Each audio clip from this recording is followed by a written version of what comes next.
Okay. A non-empty subset of Hilbert space H is said to be orthonormal set if it satisfies two conditions. कुठल्या दोन condition आहे? First, for I not equal to J implies that EI orthogonal to EJ. That means inner product of EI with EJ equal to 0. Okay. And second condition, norm of EI equal to 1, norm of EI equal to 1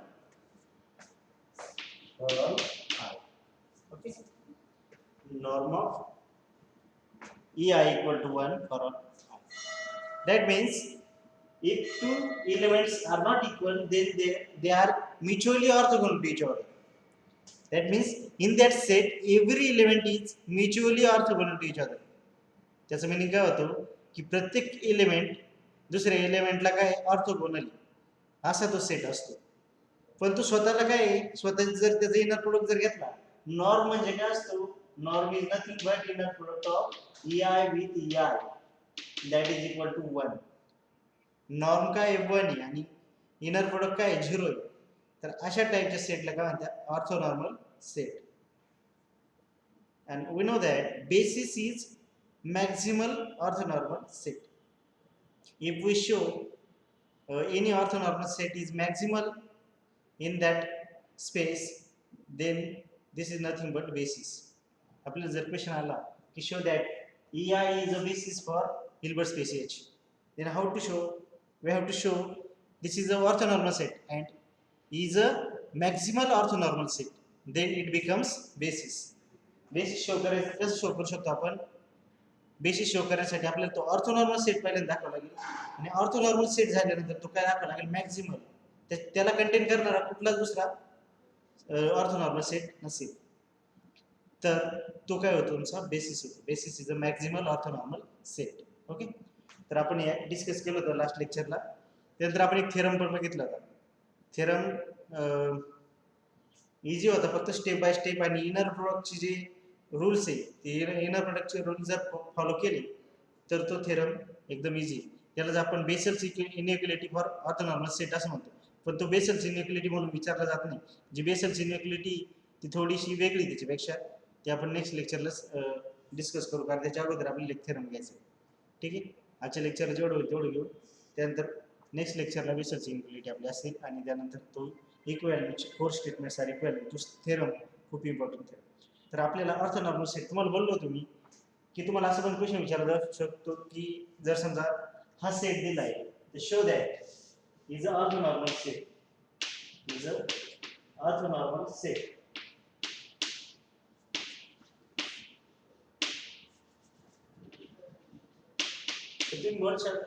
तुम्हाला विचारलं पडेल की EI जर direct दिलेलं आहे तुम्हाला तर तो ऑर्थोनॉर्मल सेट कसा शो करायचा? तर तो असा नाही दिलेला क्वेश्चन, असं नसेल दिलेला क्वेश्चन, तुम्हाला दिलेला रे डिफाइन करून दिलेला असेल EI कसा डिफाइन होतो. ओके. त्याचा इनर प्रोडक्ट कसा डिफाइन होतो तो दिलेला असेल आणि तुम्हाला शो करायचा असेल. फॉर एक्झाम्पल आता आपण एक एक्झाम्पल घेऊ, त्यानंतर तुम्हाला आयडिया येऊन जाईल.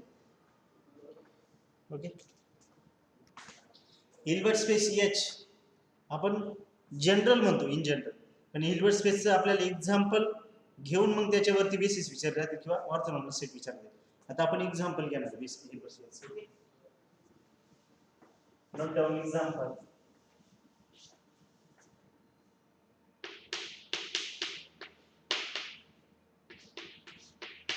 H equal to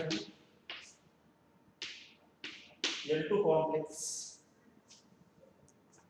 over interval 0 to 2 pi.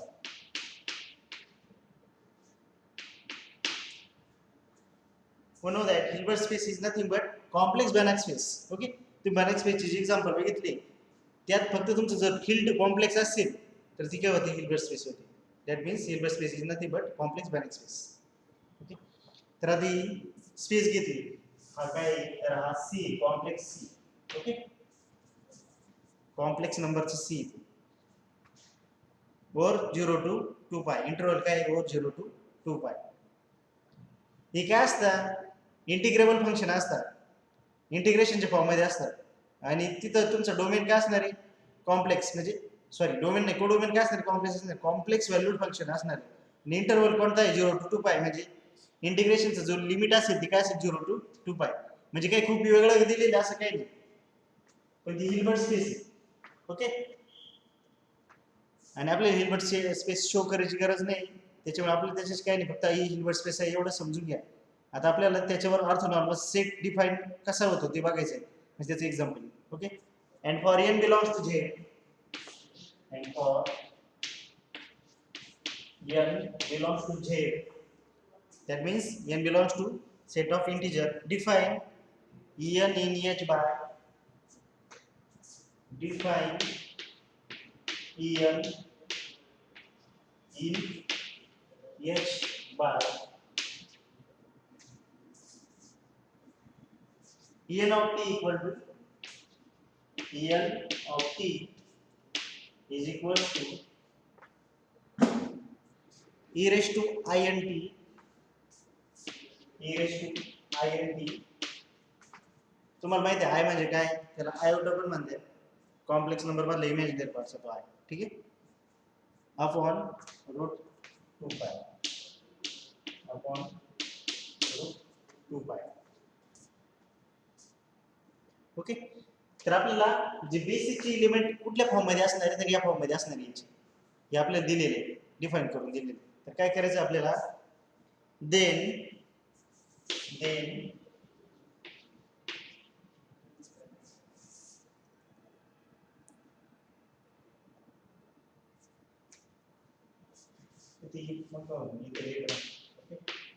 then show that en such that en belongs to z is orthonormal set to h, orthonormal set in h.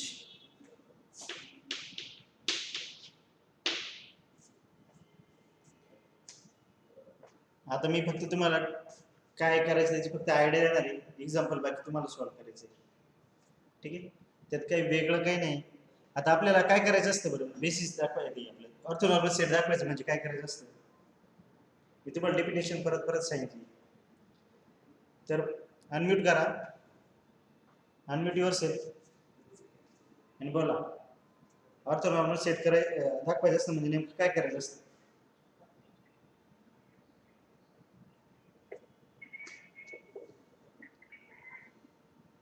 बोला फास्ट.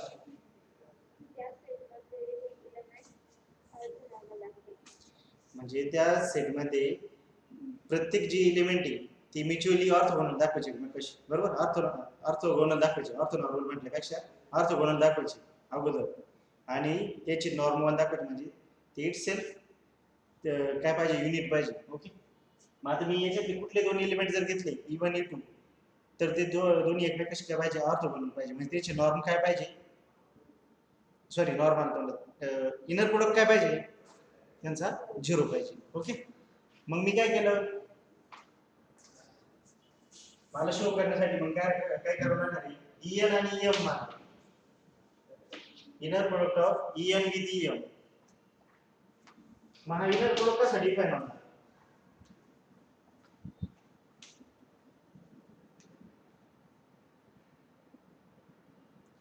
तर ही जे फंक्शन आहे ही इंटिग्रेबल फंक्शन असतं. Okay, तर याच्यावर inner product असा define होतो, इंटिग्रेशन इंटरवल काय आहे, 0 to 2π, integration over interval 0 to 2π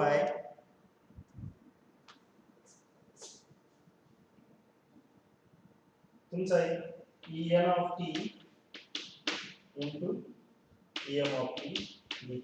okay, हा सेकंडचं काय असेल, कॉन्जुगेट असेल. मी तुम्हाला बहुतेक एक्झाम्पल लिहून दिलं होतं की नाही मला आठवत नाही, पण बॅलन्स स्पेस मध्ये झालं असेल होती. पहिला एलिमेंट जसं तसा दुसऱ्या एलिमेंटचं कॉन्जुगेट असतो, अशा फॉर्म मध्ये एलिमेंट असतं त्याच्यात. ठीक आहे, आपण जेव्हा बेसिक घेतलं होतं बॅलन्स स्पेसचं त्यावेळेस माझ्या मध्ये असं एक्झाम्पल झालं असेल.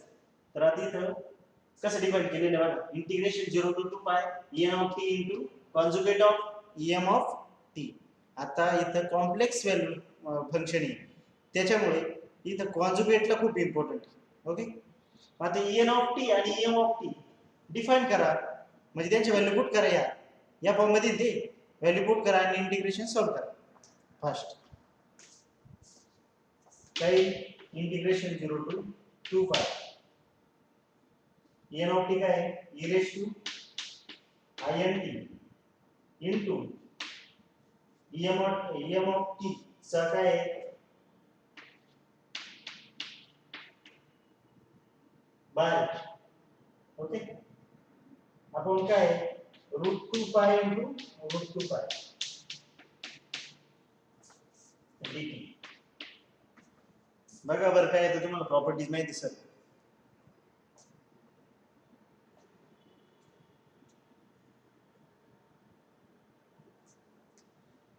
सॉरी दिसत नसेल तरी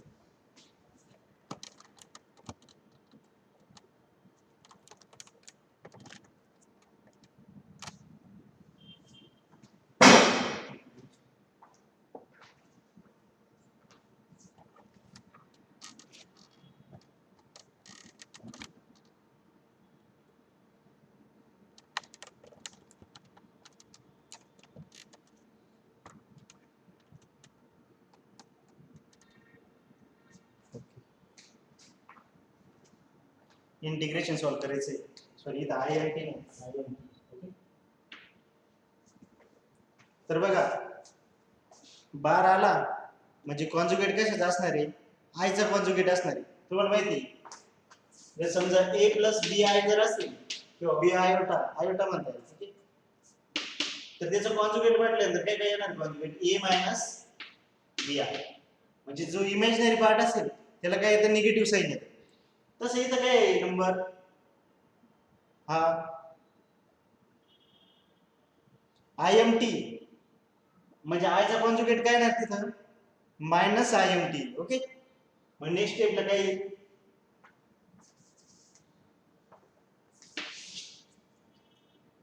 inner product of en with em is equals to integration 0 to 2 pi a raised to int into a raised to minus int divided by 2 pi किंवा 2 pi आपण पुढे पण घेऊ शकतो, इक्वल टू 1 आपण 2 pi.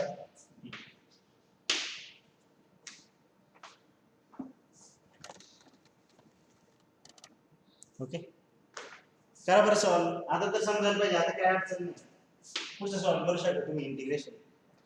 त्याच्यातून काय कॉमन निघेल ती कॉमन काढा.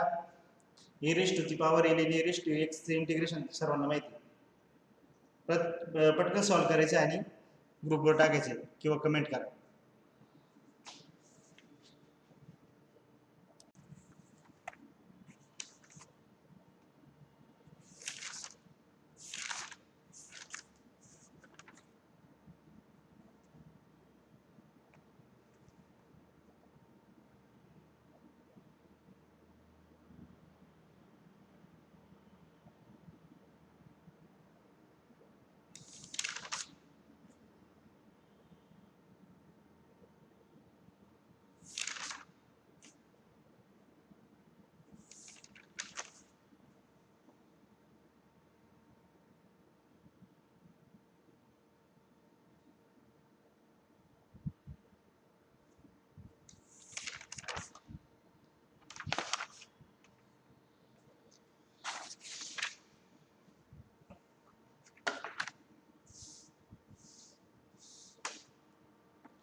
नाही आलं तर मी सांगणारच, पण ट्राय करा.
करता है ट्राय.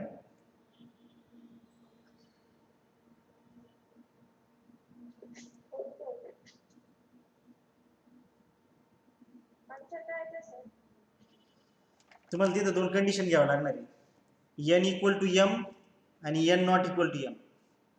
म्हणजे इंटिग्रेशन फाइंड केल्यानंतर एन इक्वल टू एम असेल तर काय येईल आन्सर त्याचं, आणि n not equal to m असेल तर काय. तुम्हाला माहिती एन इक्वल टू एम असेल आणि n not equal to m असेल तर काय नाही. एन इक्वल टू एम असेल तर ऑब्विसली त्याचे वन येणार आहे, बरोबर, कारण ऑर्थोनॉर्मल सेटसाठी काय असणार आहे, वनच असणार आहे. आणि n not equal to m असेल तर झिरो येणार आहे. ऑर्थोनॉर्मल सेट दाखवायचं मिनिंगच तो होतो, ती एन इक्वल टू एम जर असेल तर त्याची नॉर्म किंवा इनर प्रोडक्ट काय आलं पाहिजे, वन आलं पाहिजे.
ओके.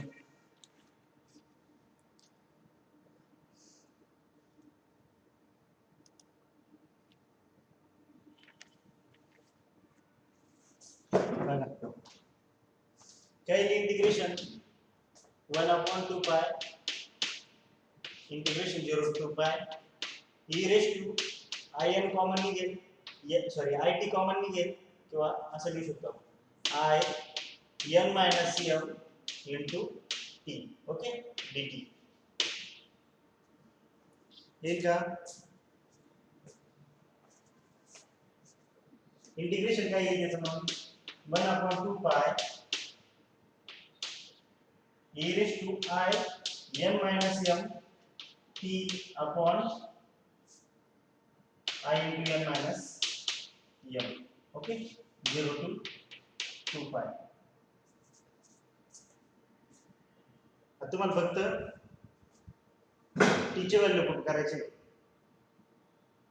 t ची व्हॅल्यू जर पुट केली म्हणजे लिमिट जर पुट केलं काय 1/2 पाय e raised to I n minus m into 2 pi upon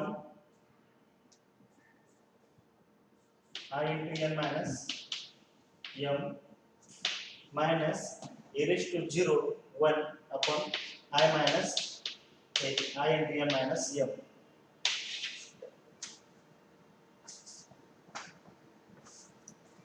आता इथं केसेस घ्यायचे n इक्वल टू m आणि m not equal to m.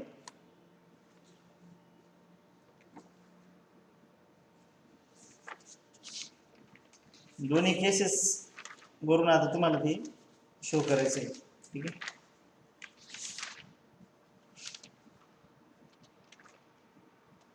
बहुतेक जणांचं आलं पण असेल आन्सर.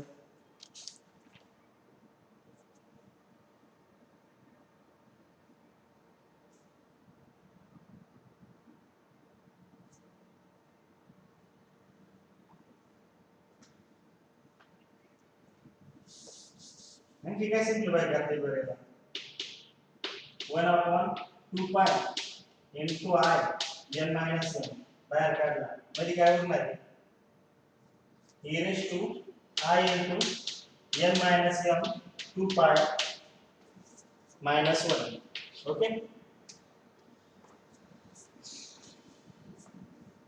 तुम्हाला माहिती आहे e raise to i theta e raise to i theta आपला कुठला फॉर्म तो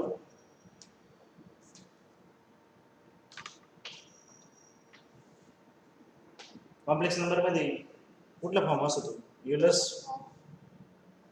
फॉर्म असतो आणि तो फॉर्म्युला आठवतोय पण फॉर्म नाही आठवत हा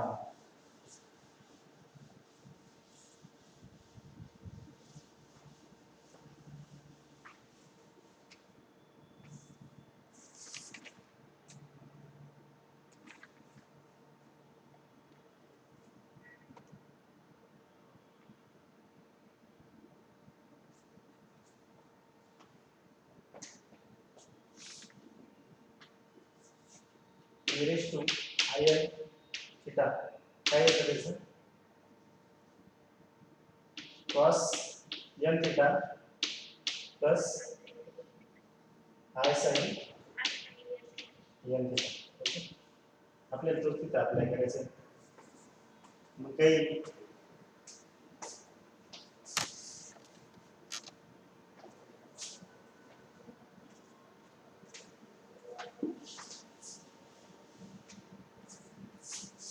integration is what product T and M equals to 1 upon 2 pi I n minus m into cos of n minus m into 2 pi किंवा 2 pi into n minus m plus I into sin of 2 pi into n minus m I असेल तिथे I नाही राहत वाटतं ना नाही I नसतो ना minus 1 minus 1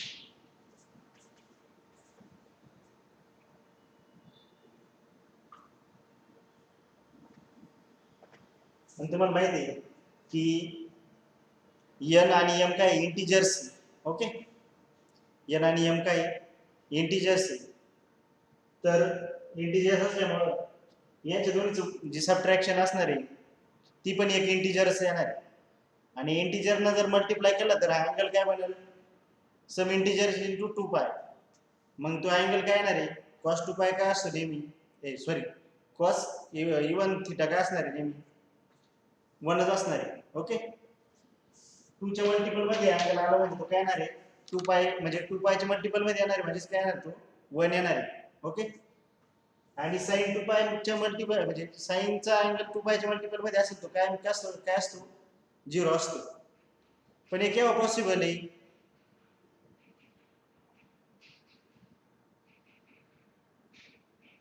n equal to m जर असेल काय होईल cos 0 1 okay n equal to m असेल तर cos 0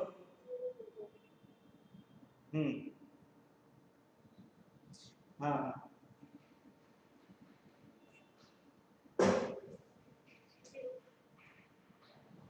0 होऊन जाईल का कारण हा 1 मायनस 1 काय होईल इथे याची व्हॅल्यू काय येईल 1 येईल ओके याची व्हॅल्यू काय येईल 1 येईल 1 मायनस 1 0 आणि 0 अपॉन ठीक आहे तर ही व्हॅल्यू काय येईल 0 येईल n इक्वल टू m असेल तर आणि n not equal to m असेल तर काय येईल मग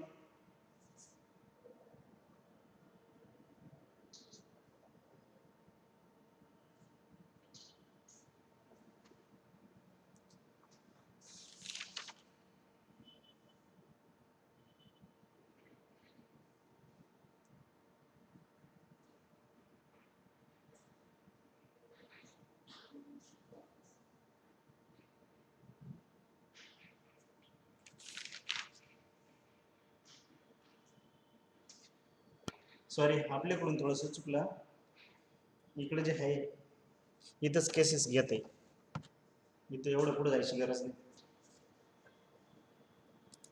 हे बघा इथूनच आपण केसेस घेऊ शकतो इंटिग्रेशन घेण्याच्या अगोदर.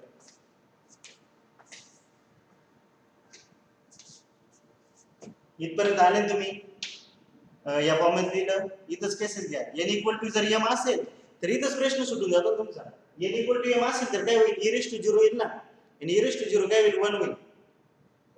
ओके, मग पुढचं सॉल्युशन फक्त कोणत्या केससाठी राहील तुमचं, n not equal to m साठी असेल. मग इथं तुम्ही म्हणू शकता इथून पुढे एक स्टेप टाका फक्त, काय, if n equal to m, if n equal to m, then काय होईल, 1/2 पाय इंटिग्रेशन 0 to 2 पाय e रेज टू 0, कारण m मायनस n काय होणार आहे, 0 होणार. n इक्वल टू m जर असेल n मायनस n 0 होणार, e रेज टू 0 dt. मग काय होईल, 1 dt म्हणजेच काय येणार आहे तुमचं 1/2 पाय into 2 पाय that is equal to 1. समजतंय का?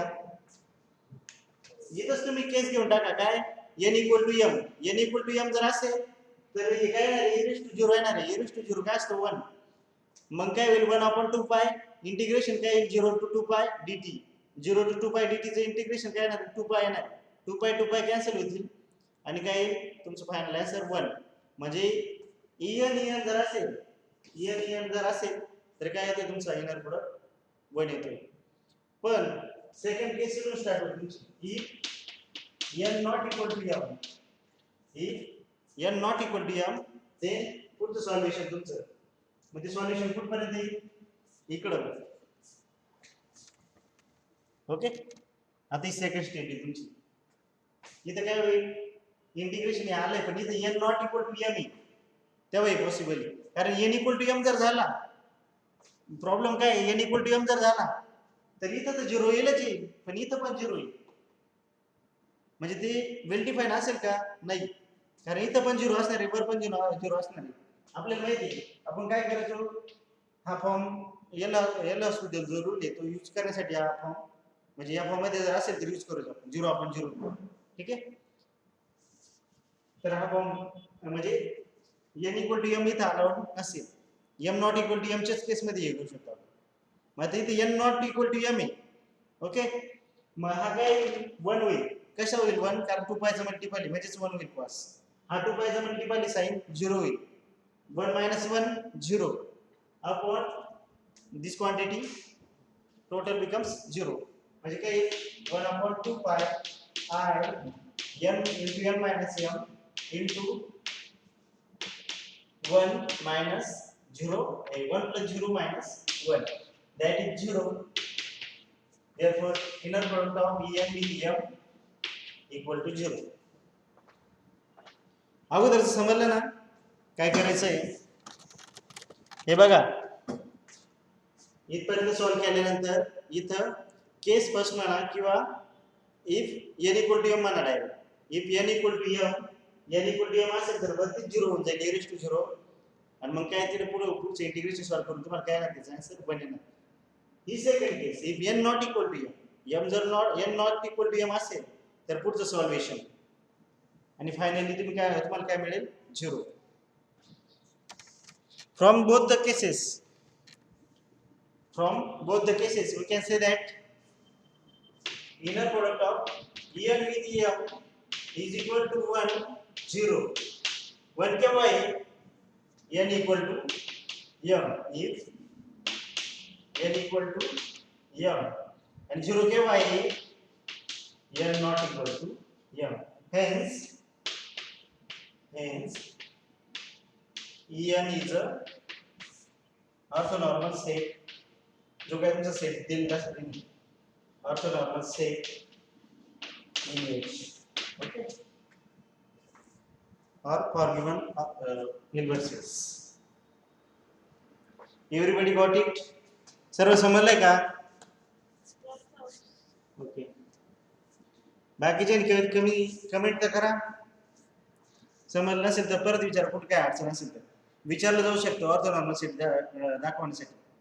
खूप सोपे एक्झाम्पल आहे, 2 मार्क्सला विचारू शकता. किंवा आता तुमचं जे काय असेल तुमची ऑनलाईन जर एक्झाम झाली तर त्यासाठी ऑप्शन देणं खूप सोपं, ऑर्थोनॉर्मल सेट आहे की नाही, किंवा तुम्हाला असं दिलेलं असेल याच्यापैकी कुठला तुमचा ऑर्थोनॉर्मल सेट आहे, तुम्हाला एक्झाम्पल दिलं असेल याच्यापैकी तुम्हाला कुठला ऑर्थोनॉर्मल सेट आहे, तर तुम्हाला जर एक्झाम्पल झालेलं असेल तुमचं तर तुम्ही तिथं ऑप्शन टिक करू शकता. ओके.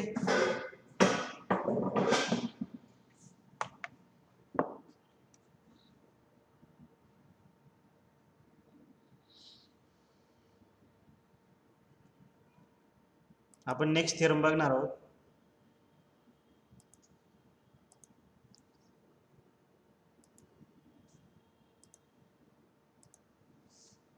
बेसल्स इनइक्वालिटीच्या अगोदरचा जो थिअरम आहे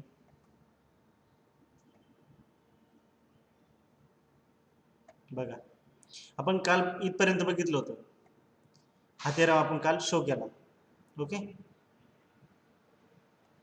तर आता ते पण कन्फ्युजन आहे काय, की मी तुम्हाला अगोदर म्हटलं ती पण बेसल्स इनइक्वालिटी, ही पण बेसल्स इनइक्वालिटी जी पुढची आपण घेणार आहे.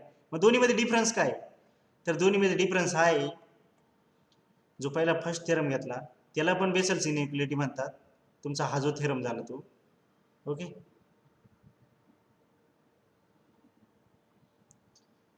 हे बघा पेज नंबर 253.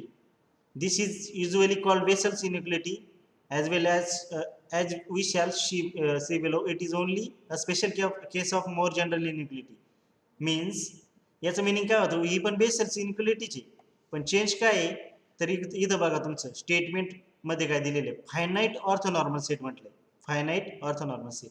दॅट मीन्स इथं तुमचं जे समेशन आहे ते काय आहे, i from 1 to n. Okay. म्हणजे ही कशावर, तुमची फायनाईट ऑर्थोनॉर्मल सेटवरची बेसल्स इनइक्वालिटी. बट आपण जी नेक्स्ट शिकणार आहे बेसल्स इनइक्वालिटी, हे बघा इथं बेसल्स इनइक्वालिटी ही कुठली, if i is an orthonormal set in a Hilbert space H. इथं काय म्हटलं की फायनाईट वगैरे नाही, तुम्हाला समेशन कुठून काय रन होतं ते पण दिलेलं नाही, याचा अर्थ ते काय from i to i from 1 to infinity असं दिलेलं आहे. म्हणून दोन्ही बेसल्स इनइक्वालिटी मध्ये डिफरन्स काय आहे, तर एक फायनाईट साठी आणि एक इन्फानाईट सेटसाठी. म्हणजे फायनाईट काय याची, ही जनरल आहे, तर हिची ती काय एक केस. ठीक आहे.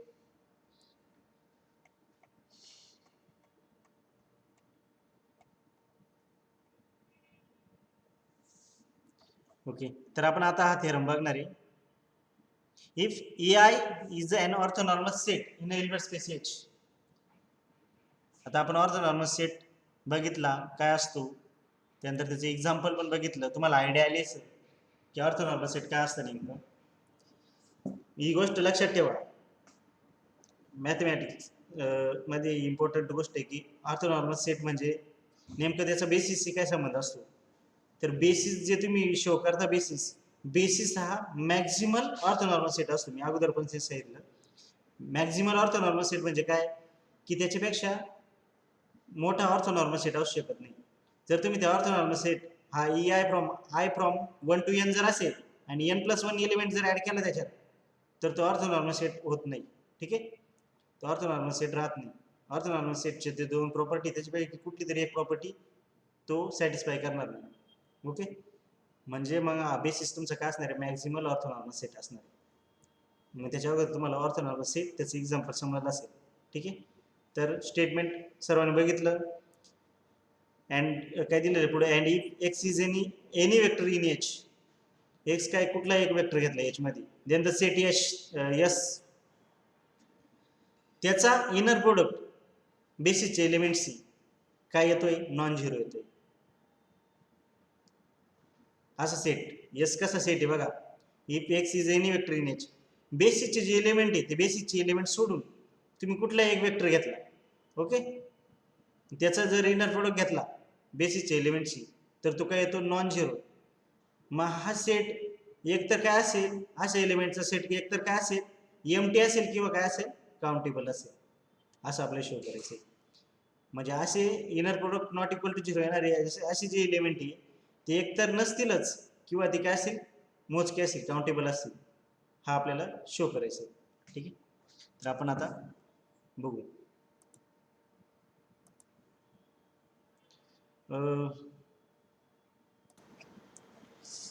तर बघा काय केलं आपण, for each positive integer n एक सेट डिफाइन केला, कुठला, S N.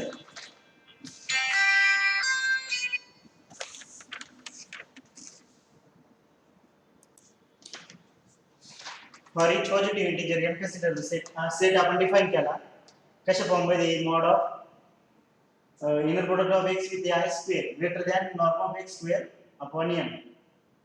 Suppose Sn contains n or more than n points किंवा n elements म्हणते, points म्हणते पेक्षा elements. Okay, that means order of Sn greater than or equal to n. Then we have कशा form मध्ये लिहू शकतो आपण, summation ai belongs to Sn which is greater than काही n टाइम प्रत्येक एलिमेंट साठी घेतो आपण इथे एसएन. समेशन काय घेतो आपण, ei बिलॉंग्स टू एसएन घेतो आणि त्यासाठी काय येणार आहे, प्रत्येक एलिमेंट या फॉर्म मध्ये असणार आहे आणि n जर एलिमेंट असतील तर किती टाइम येणार summation, n time greater than येणार. ओके, समेशन किती टाइम घेतो आपण, n टाइम घेतोय म्हणून इथे काय घेतला n into norm of x square upon n. काय होईल, n कॅन्सल होतील, equal to norm of x square. काय करतो इथे समजलं का, हा जो एलिमेंट आहे याच्यात एक ei कशा फॉर्म मध्ये असणार आहे, तर अशा फॉर्म मध्ये असणार आहे, बरोबर. मग आपण काय घेतोय, त्याचे समेशन घेतोय प्रत्येक एलिमेंटचं, तशा फॉर्म मधल्या एलिमेंटचं. तर समेशन घेताना ei बिलॉंग्स टू काय येणार, एसएन येणार आहे जेवढे काय असतील, त्यांची काय करतोय ऍडिशन घेतो, समेशन घेतो म्हणजे ऍडिशन घेतोय. ऍडिशन घेतल्यानंतर म्हणजे प्रत्येक वेळेस टर्म सेम येणार आहे, मग ती किती टाइम येणार आहे, n टाइम येणार आहे. ओके, n टाइम ती टर्म येणार आहे, म्हणजेच मग काय n इंटू दिस टर्म आणि n काय होते cancel, is equal to x square.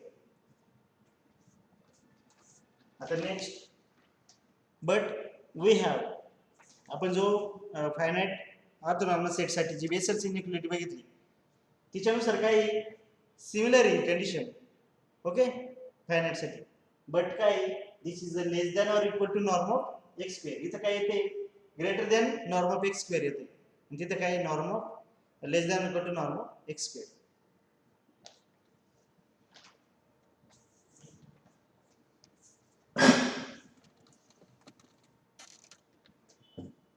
But by Bessel's inequality, but by Bessel's inequality,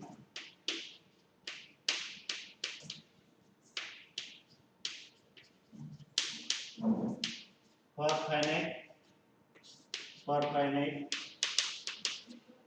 orthonormal set,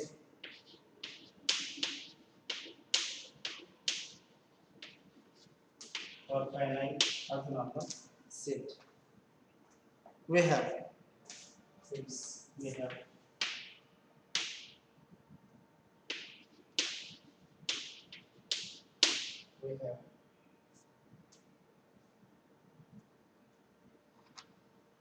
काय बघितले आपण, ती Bessel's inequality, summation i from 1 to n होतं, पण इथं फायनाइट घेतोय म्हणून काय तुमचा ei belongs to Sn mod of norm of inner product of x with ei square less than or equal to norm of x square.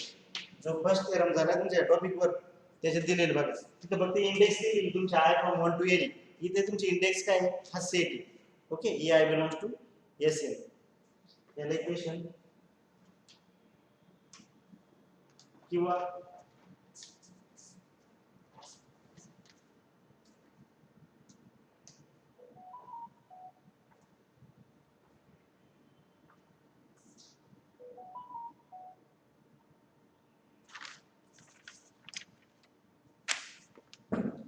हे show करण्यामागे नेमका उद्देश काय होता, तर आपल्याला शो काय करायचं आहे की जो तुमचा सेट एस आहे ती प्रॉपर्टी सॅटिस्फाय करणार फायनाइट सेट असं दाखवायचं तुम्हाला. ओके, तर आता इथं जर मी असं घेतलं एस एन असा डिफाइन केला, त्यानंतर अशी ऍडिशन घेतली, तर याच्यानुसार आपल्याला काय मिळतंय, summation ei belongs to Sn ही property greater than norm of x square. Okay, पण सेट जर फायनाइट असेल तर आपण काय बघितलंय बेसिस इनइक्वालिटी नुसार ग्रेटर दॅन असते तर less than or equal to norm of x square असतं, बरोबर. तीच आपण तिकडे लिहिलंय. म्हणजे आपल्याला कशाला तरी कॉन्ट्राडिक्शन मिळतंय. ओके, कशाला तरी आपल्याला कॉन्ट्राडिक्शन मिळते. म्हणजे हा तुमचा एस एन हा सेट कसा असला पाहिजे, फायनाईट असला पाहिजे. ओके, ते असण्यासाठी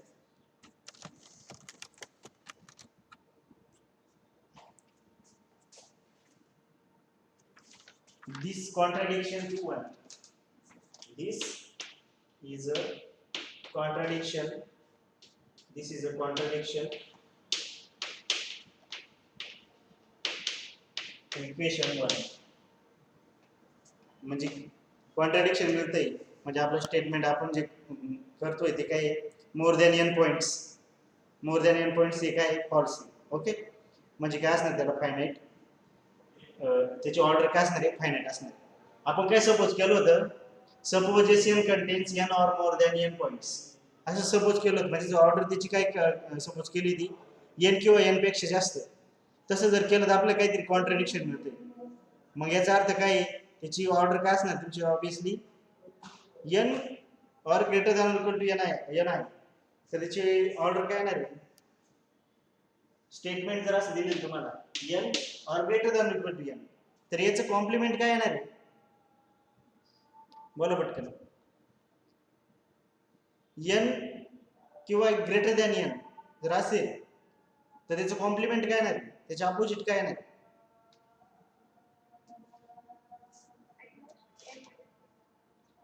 ॲटमोस्ट पण एन येणार नाही, एन मायनस वन. ओके, हां sorry n minus one. Okay, म्हणजे काय एन पण येणार नाही. इथं जर स्ट्रिक्टली ग्रेटर दॅन एन असतं तर मग आपण म्हणू शकलो असतो ॲटमोस्ट एन, पण इथं काय येईल ॲटमोस्ट एन मायनस वन येणार. याला कॉन्ट्राडिक्शन मिळणार. तुमच्या सेटची ऑर्डर काय असणार आहे ॲटमोस्ट एन मायनस वन, हेन्स तो सेट काय असणार आहे फायनाईट असणार. एन मायनस वन ऑर्डर म्हटल्यानंतर सेट काय येणार आहे फायनाईट येणार आहे. हेच आपल्याला शो करायचं होतं. म्हणजे थेरम अजून संपला नाही, सुरुवात फक्त त्याची. तर this is a contradiction to one, hence Sn is a finite and of at most order 1 and of at most order n minus 1 and of at most order n minus 1. Maximum limit किती असणार n minus 1.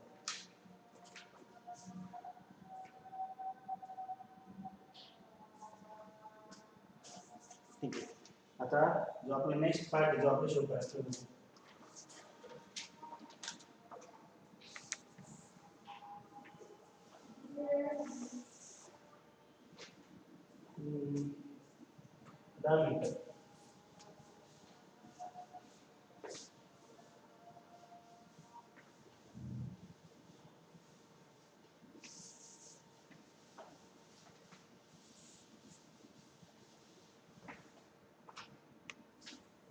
Okay, तिथपर्यंत समजलं काय लिहून दिलंय तुम्हाला. त्या अगोदरचं part define काय केलं काही गोष्टी थोड्याशा अंडरस्टँडिंगच्या बाहेर असतात. कन्स्ट्रक्शन कसं केलं काय केलं आपल्याला त्याच्याशी काही करायचं नाही. आपल्याला कॉन्ट्राडिक्शन कुठे मिळते आणि आपल्याला शो काय करायचं आहे याच्याशी आपल्याला म्हणजे हे समजणं गरजेचं आहे. तिथे त्यांनी नॉर्म ऑफ एक्स स्क्वेअर आपण एन का घेतला त्याच्याशी तुम्हाला काही कर्तव्य नाही. तुम्हाला फक्त एवढं समजलं पाहिजे की एस एन अशा फॉर्ममध्ये जर असेल तर तो काय येतोय फायनाईट येतोय. आणि जर फायनाईट नसेल, सपोज केलं फायनाईट नाही, तर त्याला काहीतरी कॉन्ट्राडिक्शन मिळते. ओके, तर आपल्याला नेक्स्ट पार्ट शो करायचा आहे. नेक्स्ट पार्ट काय लेट आता S equal to e i such that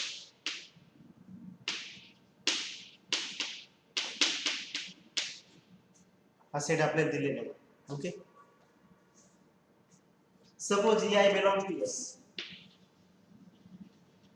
suppose ei belongs to s, ei जर s ला belongs करत असेल तर ही property satisfy implies that inner product of x with ei not equal to 0.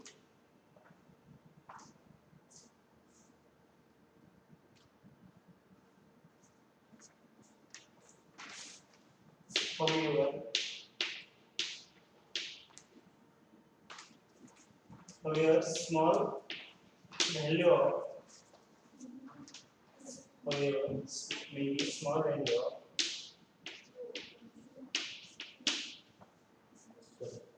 however small maybe value of mod of x with ei square. We can take n solar as that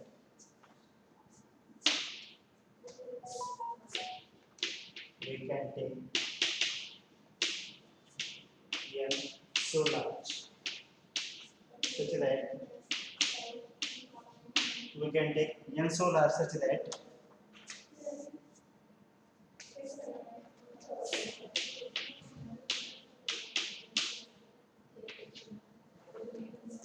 mod of inner product of x with ei square greater than log of x square upon ei.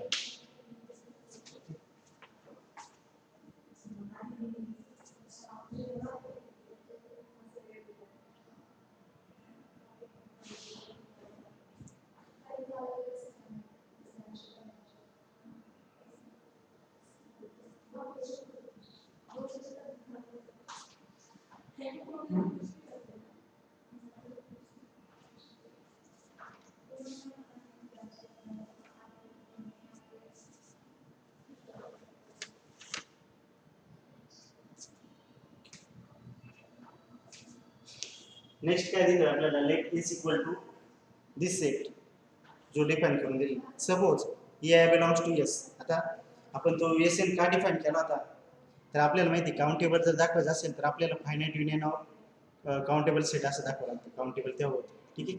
मग तो S N आपला काय झाला finite झाला sorry finite union of जे countable सेटच ना finite union of countable set जर असेल तर तो काउंटेबल नाही. मग आता आपलं एस एन आपण काय दाखवलं फायनाइट दाखवलं ओके म्हणजे तो काय असणार आहे काउंटेबल असणार. मग त्याचं युनियन जर घेतलं तर आपला काय होईल एस तयार होईल असं आपल्याला शो करायचं म्हणजे आपल्याला या फॉर्म मध्ये आलं S equal to union of i from 1 to n minus 1 लिहिलं एस एन ओके.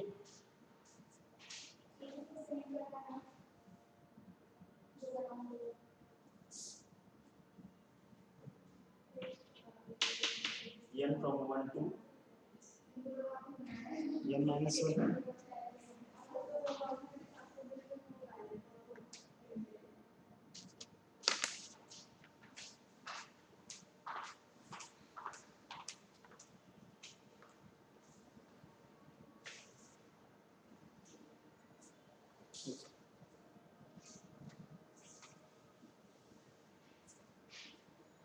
आपण सपोज काय केलं i belongs to s implies that inner the property satisfied करतो ठीक आहे.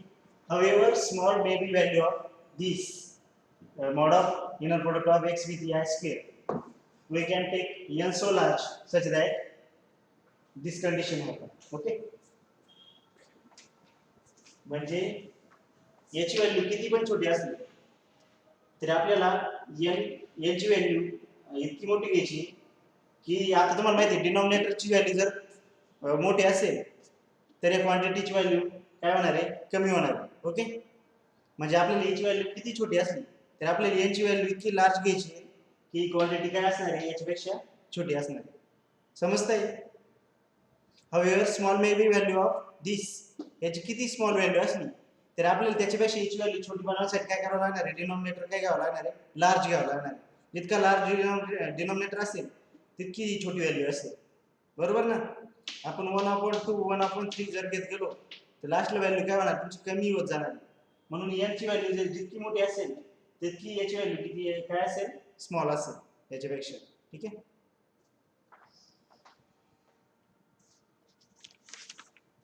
Therefore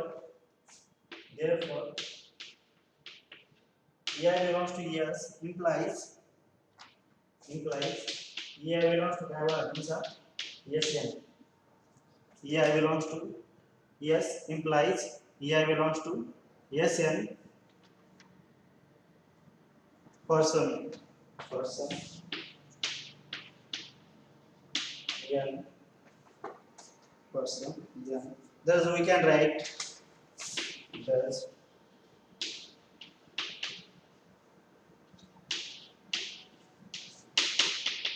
we can write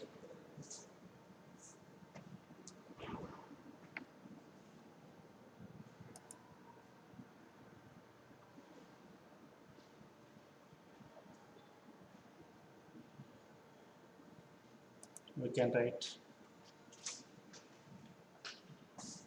S in the form of S is equals to union m from 1 to infinity Sn. Okay.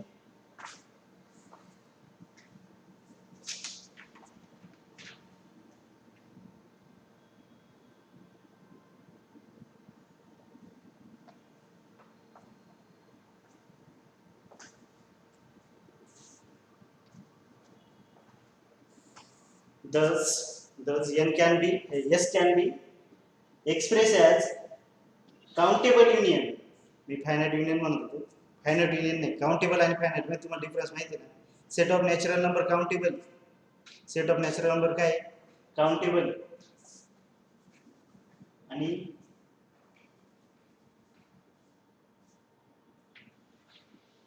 हा union सुद्धा काय तुमचं countable number of union finite sets. S n काय तुमचा finite set आहे, मग show केलं. ठीक आहे, एस एन काय तुमचा फायनाइट सेट आहे, आणि हे युनियन काय तुमचं काउंटेबल युनियन. जसं set of natural number index काय आहे त्याची एन फ्रॉम 1 टू इन्फिनिटी, म्हणजे इंडेक्स कुठून येते तुमची, मी ते एन फ्रॉम 1 टू इन्फिनिटीच्या ऐवजी काय लिहू शकतो n belongs to capital N, म्हणजे एक सेट ऑफ नॅचरल नंबर. म्हणजे युनियन काय ना तुमचं काउंटेबल युनियन येणार. कशाचं एस एन काय तुमचा finite set.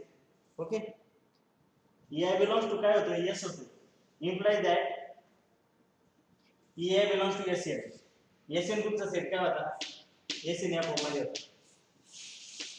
EI such that mod of norm of x, inner product of x with EI square greater than norm of x square upon n, या form मध्ये होता. आणि याचे एलिमेंट काय आले तुमचे n - 1, म्हणजे हा सेट काय आला तुमचा फायनाइट आला.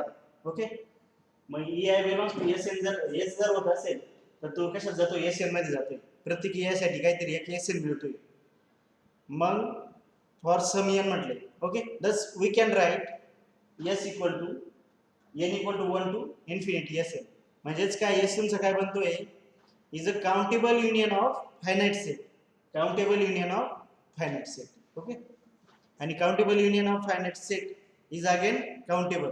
ओके, तुम्ही बघितलं असेल countable union of finite set is again countable, म्हणजे तुमचा S काय येतोय काउंटेबल येतोय. then S becomes countable.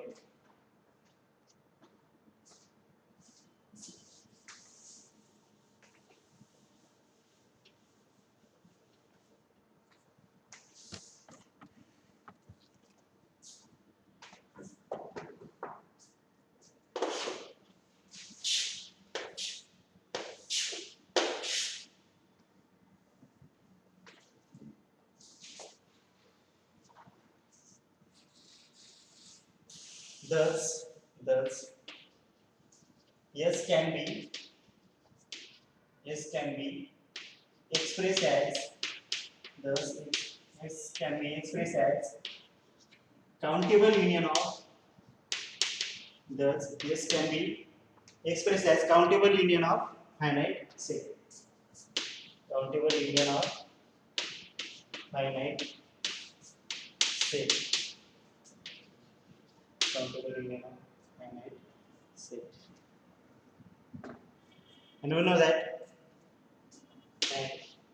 countable union of finite set is again countable union of finite set is countable.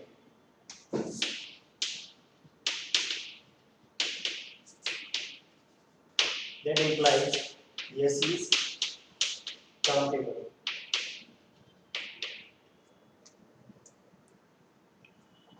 S countable केव्हा येतोय जेव्हा इनर प्रोडक्ट काय येतोय नॉन झिरो येतोय. म्हणजे तुमचा x inner product of x with y जर non zero असेल तर SN काय येतोय, S काय येतोय तुमचं, सॉरी S काय येतोय काउंटेबल येतोय, इज काउंटेबल. पण तिथे काय म्हटलं तुमचं either empty or countable, either empty or countable.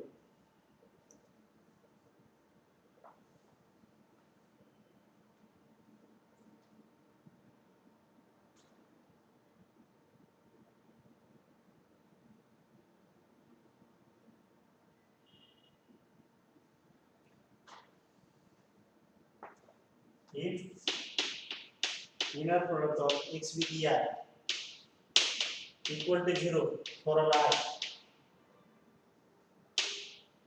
If inner product of x with I equal to 0 for all I, मग काय एस मध्ये एलिमेंट येईल का ते या येतील का ते अशा फॉर्म मध्ये असणार आहे. जर inner product of x with I जर इक्वल टू 0 असेल फॉर ऑल आय तर त्या सेट मध्ये काही एलिमेंट येणार नाही. म्हणजे अगेन ते काय बनणार तो set empty implies that yes means so s equal to 5 implies that s equal to 5. Thus s is either empty or countable. Thus s is either empty or countable. S is either empty or countable.